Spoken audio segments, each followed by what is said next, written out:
Hey everyone, my name is Seth with Spoken Gospel. For the last 1600 years, Christians around the world remember the last days of Jesus' life during Holy Week, and today is Good Friday. Good Friday remembers the day that Jesus was condemned by Pilate, crucified on a cross, and buried in a tomb. Now, the Jewish court system had found Jesus guilty of blasphemy and deserving of death. But Rome had different standards of what deserved the death penalty, and only they could execute criminals. So the chief priests drag Jesus before Pilate and claim that he's a tax evader and an insurrectionist who calls himself the King of the Jews. They want Jesus dead. When asked what should happen to Jesus, they convince a growing mob to chant, "Crucify him. Crucify him."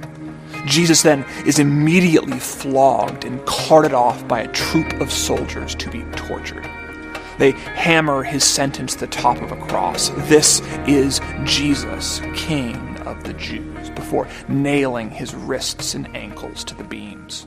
But then Jesus asks God to forgive his tormentors and promises a guilty man crucified next to him that he will see him in heaven soon.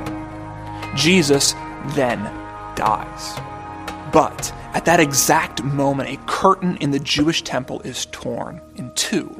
Symbolically, that curtain blocked access to God's presence. But once a year, a chief priest would go behind that curtain and sprinkle some blood on a box called the mercy seat. And in response, God would forgive the sins of the high priest and God's people, regardless of what they had done wrong. Today's verse is from Isaiah 53:5, and it says, "Jesus was pierced for our transgressions. He was crushed for our iniquities, and the punishment that brought us peace was on him, and by his wounds we are healed." Like a good king, Jesus took responsibility for the failures of his subjects. He was pierced, crushed, punished, and sacrificed for the sins, failures, and cruelties of his guilty citizens. And when that curtain was torn in two, he offered his mercy and pardon to the same people responsible for his death. And they were just the first. Good Friday is good news because Jesus' death is his first edict as a king. And he announces that there is forgiveness for all people in him. So I pray that on this Good Friday, you will accept Jesus' death in your place. Amen. To God, Yahuwah, be the glory.